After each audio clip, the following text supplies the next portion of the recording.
പൗലോസ് അപ്പോസ്തലൻ പറയുന്നത്, നിങ്ങൾ ലോകത്തിലായിരുന്നു, എന്നാൽ ഒരു ദിവസം നിങ്ങൾക്ക് യേശുവിനെ കുറിച്ച് ഞാൻ പറഞ്ഞു തന്നു.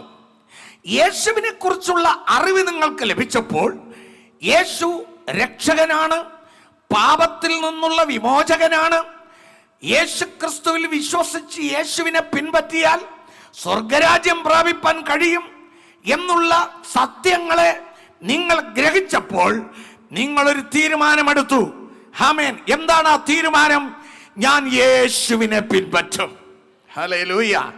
എൻ്റെ ജീവിതകാലം മുഴുവനും ഞാൻ യേശുവിൻ്റെ പൈതലായി ജീവിക്കും എന്ന ഹൃദയത്തിലൊരു തീരുമാനമെടുത്ത് പിശാചിനെ ഉപേക്ഷിച്ച് ലോകത്തെ വെറുത്ത് ക്രിസ്തുവിനെ പിൻപറ്റുവാൻ തീരുമാനമെടുത്ത നാം, ആമീൻ, കർത്താവിൻ്റെ കൽപ്പന പ്രകാരം, ആമീൻ, പിതാവിൻ്റെയും പുത്രൻ്റെയും പരിശുദ്ധാത്മാവിൻ്റെയും നാമത്തിൽ, ആമീൻ, മുഴുകൽ സ്നാനം എടുത്തപ്പോൾ സ്നാനത്തിലൂടെ ഒരു ഉടമ്പടി ചെയ്തിരിക്കുന്നു. ഞാൻ ഇനി ലോകക്കാരനല്ല, ഞാൻ ഇനി പിശാചിന്റെ വകയല്ല.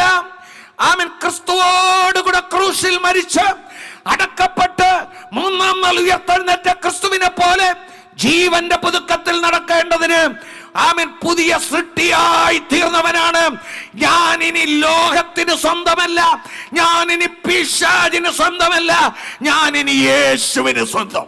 അങ്ങനെ ഒരു തീരുമാനമെടുത്ത് ഒരു ഉടമ്പടി ചെയ്യുമ്പോൾ എൻ്റെ ദൈവം പരിശുദ്ധാത്മാവിനെ അയച്ച്, നീ എൻ്റെ വകയാണ്, ഞാൻ നിന്നെ ഈ മായയായ ലോകത്തിൽ നിന്ന് വീണ്ടെടുത്ത് എൻ്റെ വീട്ടിൽ ഞാൻ ഇരിക്കുന്നിടത്ത് നിന്നെയും ഇരുത്തും എന്നൊരു വാക്ക് പറഞ്ഞ് നാം കർത്താവിൻ്റെ വകയെന്ന് എൻ്റെ ദൈവം അംഗീകാരത്തിൻ്റെ മുദ്ര പരിശുദ്ധാത്മാവിലൂടെ നമുക്ക് തരുന്നു. അങ്ങനെ പരിശുദ്ധാത്മാവിനെ തന്ന് മുദ്രയിട്ട് കഴിഞ്ഞാൽ പിന്നെ നീ ലോകത്തിന്റെ വകയല്ല, നീ യേശുവിന്റെ വകയാണ്.